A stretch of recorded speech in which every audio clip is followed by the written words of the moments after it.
মজিয়াত মই আছো আপোনালোকৰ সৈতে আৰু হৰিদ্ৰ হাজৰিকাৰ এই মুহূৰ্তৰ অন্য এটা অতি জৰুৰী আৰু এটা অতি গুৰুত্বপূৰ্ণ খবৰ আপোনালোকক জনাম। যদি আজিও আপোনালোকে চৰকাৰী ঘৰ লাভ কৰা নাই বা চৰকাৰী ঘৰৰ বাবে আপোনালোকে কাৰ্যালয়ে লাইন পাতিব লগা হৈছে, শাৰী পাতিবলগীয়া হৈছে, তেনেহ'লে এই খবৰ আপোনাৰ বাবে। যদি আজিও আপুনি এটা কেঁচা ঘৰতে আপুনি জীৱন নিৰ্বাহ কৰি আছে, তেনেহ'লে এতিয়া আৰু চিন্তা নকৰিব। সেই ঘৰৰ আপোনালোকে নিজে এটা ফটো উঠাওক আপোনাৰ মোবাইলেৰে আৰু আপোনালোকে নিজেই পোনপটীয়াকৈ সেইটো জিঅ' টেগিং কৰাব পাৰিব। চৰকাৰে ইতিমধ্যে আশাব্যঞ্জক খবৰ লৈ আহিছে দুখীয়া দৰিদ্ৰসকলৰ বাবে, যিসকল আজিও চৰকাৰী ঘৰৰ পৰা বঞ্চিত, যি আঁচনিৰ পৰা বঞ্চিত, তেওঁলোকৰ বাবে আহিছে আজিৰ দিনটোৰ সেই ইতিবাচক খবৰ। বিশদভাৱে আপোনালোকক জনাই যাম কি কি ব্যৱস্থা লৈছে আৰু কেনেধৰণে এইসমূহ কাম সম্পন্ন হ'ব।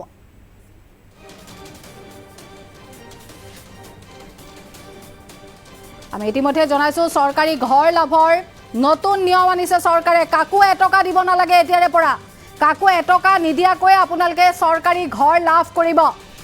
চৰকাৰী ঘৰ দিয়াৰ নামত বহু পঞ্চায়ত গ্ৰামোন্নয়নৰ মানুহে টকা বিচাৰে, কিন্তু এতিয়াৰে পৰা আৰু সেই নিয়ম নচলিব। মুখ্যমন্ত্ৰী ডক্টৰ হিমন্ত বিশ্ব শৰ্মাৰ কাঢ়া নিৰ্দেশ।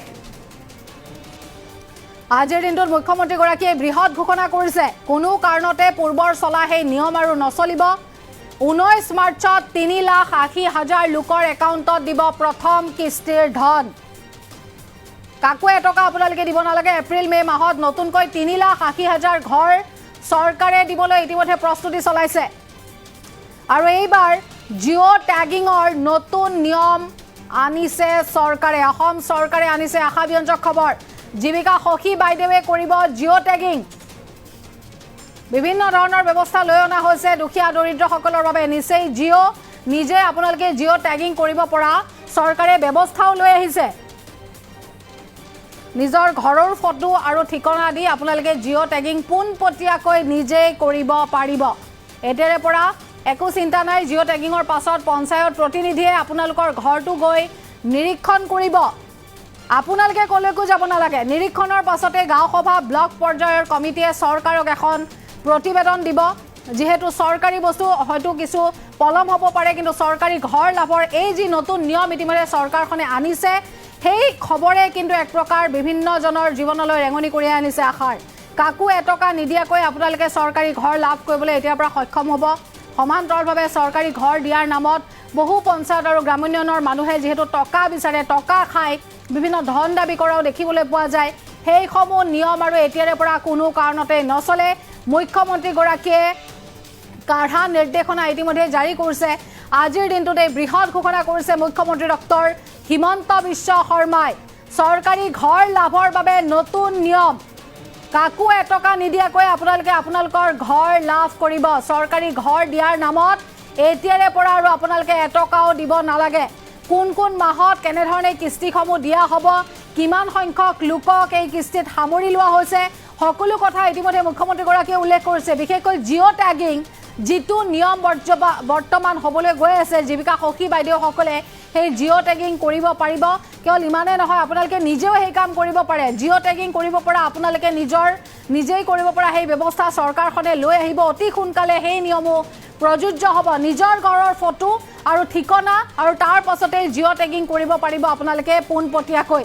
মুখ্যমন্ত্ৰীগৰাকীৰ এই বিশেষভাৱে লোৱা যি ব্যৱস্থা, বিশেষকৈ দুখীয়া দৰিদ্ৰসকলৰ বাবে, সেই খবৰে কিন্তু যথেষ্ট আচলতে এতিয়া আশা দেখুৱাইছে। নিৰীক্ষণৰ পাছত গাঁও সভা ব্লক পৰ্যায়ৰ যি কমিটি, সেই কমিটিয়ে চৰকাৰক এখন বিশেষ প্ৰতিবেদন দাখিল কৰিব।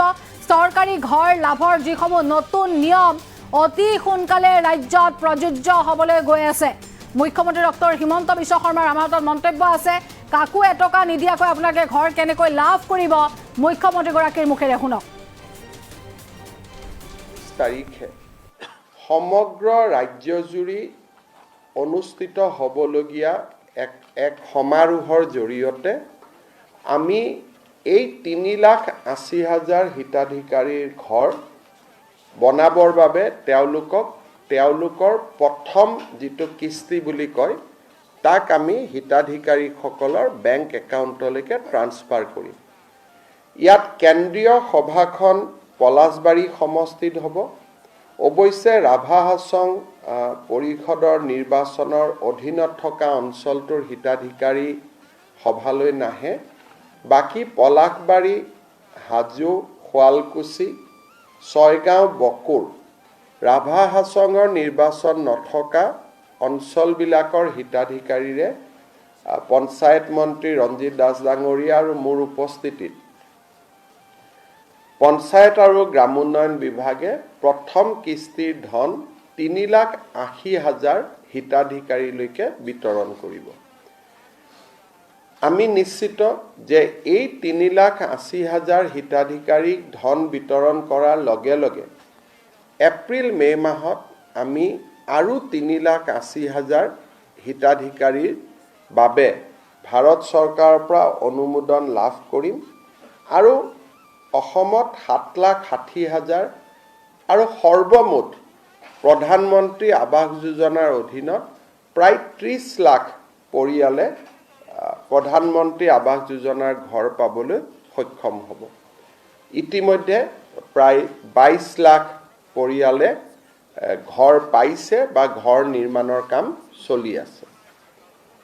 প্ৰথম প্ৰক্ৰিয়াটো হ'ল যে মানুহজনৰ ঘৰটো যে কেঁচা ঘৰ তাক প্ৰমাণ কৰিবৰ কাৰণে এটা জিঅ' টেগিং কৰিব লাগে আৰু জিঅ' টেগিং কৰাৰ পিছত যেতিয়া ই ভাৰত চৰকাৰৰ ওচৰলৈকে যায়, ভাৰত চৰকাৰে বিভিন্ন টেকন'লজিৰ আধাৰত তাক নিশ্চিত কৰে যে এই মানুহজনৰ ঘৰটো কেঁচা ঘৰ হয় নে নহয় আৰু কেঁচা ঘৰ হ'লে তেখেতক এখন তালিকাত অন্তৰ্ভুক্ত কৰে আৰু পৰ্যায়ক্ৰমে এই ঘৰ তেওঁলোকক আগবঢ়াই গৈ থাকে। অহা বছৰ এপ্ৰিল-মে মাহত আমি 3,80,000 ঘৰ পোৱাৰ লগে লগে আমি 2018-19 চনত যিখন তালিকা বনাইছিলোঁ সেইখন এডজাষ্টেড হৈ যাব। তাত আৰু এজনো ৱেট লিষ্টত মানুহ নাথাকিব। তথাপিতো বহুত লোকে ঘৰ নোপোৱাকৈ থাকি যাব। সেইবাবে আমি ভাৰত চৰকাৰৰ পৰা এটা অনুমতি ল'লোঁ যে আমাক আকৌ এবাৰ জিঅ' টেগিং কৰাৰ কাৰণে অনুমতি দিয়ক। কিবা কাৰণত যদি কোনোবা বাদ পৰি গৈছে তেতিয়াহ'লে আমি তেওঁলোকক শেষবাৰৰ কাৰণে এটা জিঅ' টেগিং কৰিব পাৰিম। কিন্তু জিঅ' টেগিং কৰিলে সাধাৰণতে গাঁৱৰ মানুহে আমাক আপত্তি কৰে যে পঞ্চায়ত আৰু গ্ৰামোন্নয়ন বিভাগৰ কৰ্মচাৰীসকলে 25-30 হাজাৰ টকা দাবী কৰে আৰু তেওঁলোকক যদি টকা দিয়া নহয় তেওঁলোকে দৰিদ্ৰ দুখীয়া মানুহৰ ঘৰ জিঅ' টেগিং নকৰে। অভিযোগ কিমান সঁচা কিমান মিছা তাক আমি অনুসন্ধান কৰিব খোজা নাই, কাৰণ বহু অভিযোগ সঁচা হ'লেও তাৰ প্ৰমাণ নাথাকে, প্ৰমাণ নাথাকিলে চৰকাৰে ব্যৱস্থা ল'ব নোৱাৰে। সেইকাৰণে আমাৰ সদায় লক্ষ্য আছে যে ইম্প্ৰুভমেণ্ট অফ দ্য ছিষ্টেম, ব্যৱস্থাৰ পৰিৱৰ্তন হ'ব লাগে যাতে ব্যৱস্থাৰ পৰিৱৰ্তনত দুৰ্নীতি বা দৰিদ্ৰ মানুহক প্ৰবঞ্চনা কৰাৰ যিখিনি ক্ষমতা সি যাতে একেবাৰে সীমিত হৈ পৰে, যে কৰিব খুজিলেও কৰিব নোৱাৰে। সেইবাবে এইবাৰ আমি জিঅ' টেগিঙৰ এটা নতুন ব্যৱস্থা আৰম্ভ কৰিছোঁ। এইবাৰ প্ৰথম জিঅ' টেগিংটো আমাৰ গাঁৱৰ মহিলা আত্মসহায়ক গোটসকলক যোনে পৰিচালনা কৰে জীৱিকা সখী বাইদেউসকলৰ দ্বাৰা আমি প্ৰথম জিঅ' টেগিংটো কৰাম। লোকসভা নিৰ্বাচনৰ সময়তো মই ৰাইজক প্ৰতিশ্ৰুতি দিছিলোঁ যে আমি আত্মসহায়ক গোটৰ সুবিধা লৈ এইবাৰ আমি জিঅ' টেগিং কৰাম। সেইকাৰণে আমি এইবাৰ নিয়ম কৰিছোঁ যে গাঁৱৰ জিঅ' টেগিং প্ৰথম ডিপাৰ্টমেণ্টৰ কৰ্মচাৰীয়ে নকৰে, আমাৰ জীৱিকা সখী বাইদেউসকলে আত্মসহায়ক গোটসকলৰ পৰা উপযুক্ত সহায় লৈ তেওঁলোকে প্ৰথম জিঅ' টেগিংটো কৰিব। এইটো ভাৰতৰ ভিতৰতে অসমত প্ৰথমবাৰ আমি আৰম্ভ কৰিছোঁ যে ডিপাৰ্টমেণ্টে জিঅ' টেগিং নকৰে, আত্মসহায়ক গোটৰ বাইদেউসকলে ঘৰে ঘৰে লৈ যাব আৰু জীৱিকা সখী বাইদেউসকলে জিঅ' টেগিং কৰিব। আৰু তাতো আমি নিয়ম কৰিছোঁ যে সেইখন গাঁৱৰ জীৱিকা সখী বাইদেৱে টেগিং নকৰে, ওচৰৰ গাঁওখনৰ পৰা আহিহে তেওঁ টেগিং কৰিব। দ্বিতীয়তে, ইমানখিনি কৰাৰ পিছতো বহুতে ক'ব পাৰিব যে নহয় মোৰ তথাপিতো জিঅ' টেগিং নহ'ল। এইবাৰ আমি আৰু এটা ব্যৱস্থা কৰিছোঁ, চেল্ফ জিঅ' টেগিং। অৰ্থাৎ মোৰ ঘৰটো মই নিজে জিঅ'টেগ কৰি দিব পাৰোঁ। মোৰ ঘৰটো কেঁচা ঘৰটোৰ মই ফটোখন লৈ মই নাম এড্ৰেছ লৈ জিঅ'টেগিং কৰি দিব পাৰোঁ। তাৰমানে আমি দুটা নতুন কাম কৰিলোঁ। এটা হ'ল সেলফ জিঅ'টেগিং, অৰ্থাৎ নিজেই নিজৰ ঘৰটোক জিঅ'টেগ কৰি দিব পাৰিব, আৰু আত্মসহায়ক গোটৰ বাইদেউসকলৰ সহযোগত জীৱিকা সখী বাইদেউসকলে জিঅ'টেগিং কৰি দিব। আৰু কোনোবাই যদি এই ক্ষেত্ৰত টেকন'লজি নাজানিব, জিঅ'টেগিং কৰিব নাজানে, গাঁৱৰ কোনোবা মানুহে যদি দুখীয়া পৰিয়ালটোক সহায়ো কৰি দিয়ে জিঅ'টেগিং কৰিবৰ কাৰণে, আত্মীয়ও জিঅ'টেগিং কৰি দিয়ে।